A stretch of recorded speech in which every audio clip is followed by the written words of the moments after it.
Un langage de programmation est donc une notation artificielle destinée à exprimer des algorithmes et produire des programmes. D'une manière similaire à une langue naturelle, un langage de programmation a un alphabet, un vocabulaire, des règles de grammaire, sa syntaxe, et une signification, sa sémantique. Il est mis en œuvre par un traducteur automatique qui est soit un compilateur pour les langages compilés, soit un interpréteur pour les langages interprétés. Parlons d'abord de compilateur. Un compilateur fonctionne par analyse-synthèse. Au lieu de remplacer chaque construction du langage source par une suite équivalente de constructions du langage cible, il commence par analyser le texte source pour en construire une représentation intermédiaire appelée image, qu'il traduit à son tour en langage cible. On sépare généralement un compilateur en au moins deux parties. Une partie frontale, front-end en anglais, qui lit le texte source et produit l'image. Et une partie arrière, finale, back-end en anglais, qui parcourt cette représentation pour produire le code cible. Les phases de la compilation incluent, pour la partie analyse, l'analyse lexical scanning en anglais, qui découpe la séquence de caractères du code source en blocs atomiques appelés jetons, token en anglais. Chaque jeton appartient à une unité atomique unique du langage appelée unité lexicale ou lexème. Par exemple, un mot-clé, un identifiant ou un symbole. L'analyse syntaxique, également appelée parsing en anglais, implique l'analyse de la séquence de jetons pour identifier la structure syntaxique du programme. Cette phase s'appuie généralement sur la construction d'un arbre d'analyse, appelé communément arbre syntaxique.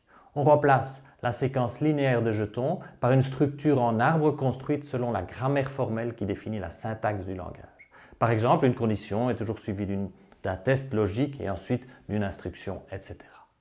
L'analyse sémantique, phase durant laquelle le compilateur ajoute des informations sémantiques donc sur le sens à l'arbre syntaxique. Cette phase fait un certain nombre de contrôles, comme vérifier le type des éléments utilisés dans le programme, leur visibilité, que toutes les variables locales sont initialisées, etc.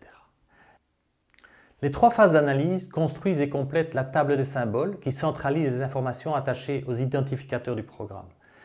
Dans cette table, on retrouve des informations comme le type, l'emplacement mémoire, la portée, la visibilité, etc. C'est au cours de ces phases que le compilateur détecte également les erreurs éventuelles par rapport à la définition du langage et produit des messages d'erreur permettant à l'auteur du programme de poursuivre sa mise au point. Un pré-traitement peut également être effectué avant ou de façon entremêlée aux phases d'analyse. Un tel pré-traitement est nécessaire dans certains langages comme C, où il prend en charge la substitution de macros, la compilation conditionnelle, etc.